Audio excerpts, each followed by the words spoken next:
potentially have a probate? Why would anyone ever want to do that? Hi, my name's Alec Osland. I'm an attorney at the Yanowitz Law Firm, where we've been assisting families with wills, trusts, and probate for over 30 years. Depending on our goals with our estate plan, we generally try to avoid the probate process. But first, we have to understand, what is the probate process? Probate is the process of going through the probate court and having the court appoint a personal representative. This personal representative is someone who's generally nominated in the decedent's will, or we look to Minnesota statute to see who has priority to be the personal representative. The personal representative gathers all the assets and the debts of the decedent.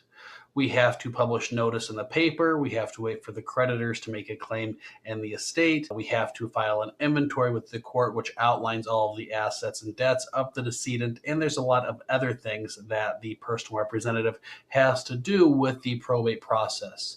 We generally say a simple probate takes about 9 months to a year to wrap up. And you can generally anticipate the fees are going to be somewhere around $2,500 to $3,000 for a simple probate. Probate is also a public process. What that means is that anyone can go online and they can actually review the probate documents, the filings, the petition, the inventory, and even the will to see what those documents say, as it is a public court. So a lot of times we try to avoid probate if we can, just for those reasons. Again, it is a process that takes some time, it is expensive, and it is a public court, meaning that anyone can look at the filings that are associated with the matter. Now, many times, as I said, we try to avoid the probate process, which generally can be done very easily if we don't have an estate tax issue and all of the beneficiaries are adults. The beneficiaries do not have any chemical or substance abuse issues. They are not disabled. And the children are good with finances, and we're not worried about blowing all of the money. We don't want to have it held with restrictions. However, there are some situations when we would want to have probate. An example of this is if we have a large family and we have real estate involved. We can pass all of the liquid assets to the children or other beneficiaries via beneficiary designations. We can also generally do that with a transfer on death deed for real estate. A transfer on death deed is a beneficiary designation, essentially, but it is a document that is recorded with the county recorder. However, with Minnesota real estate, something to keep in mind is that the saying is, we have one to buy, two to sell. What does that mean? What I mean by that is that it takes one to buy, meaning a spouse can buy real estate in the state of Minnesota and does not have to involve the other spouse whatsoever. So they can buy a house, a farm, whatever they want, then they don't have to tell their spouse. Now, I don't recommend doing that, as they should at least hopefully have a conversation with the spouse first, but legally, they can purchase real estate and you do not have to tell the other spouse. However, they cannot sell that real estate without the spouse signing off. So even though that spouse has no title to the property, their name isn't on the deed, they still have a marital claim or marital interest in that property. So that means that that spouse does have to sign the deed and the other closing documents. So now you're probably wondering, okay, great, this sounds like more real estate.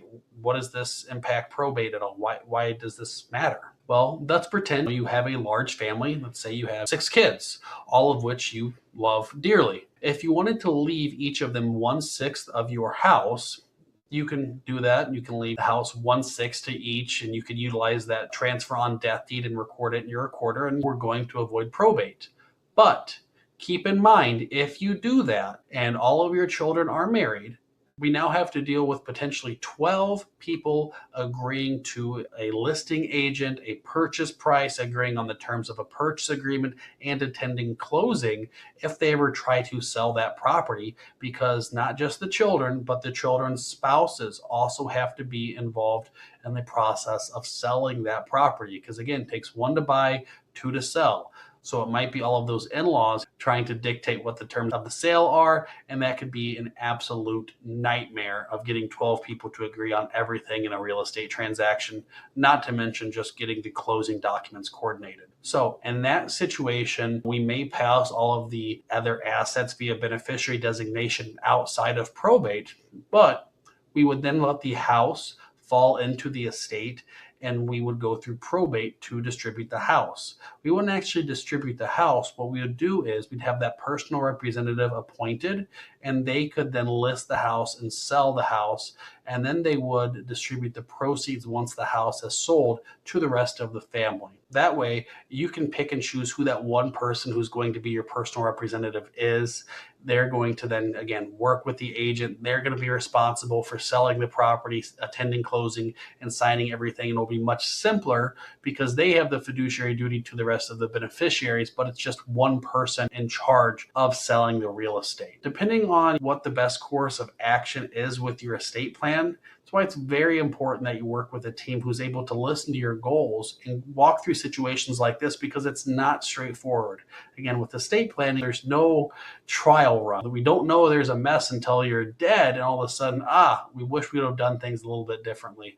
So again, why it's very important that you work with a estate planning law firm that knows what they're doing and has experience with this.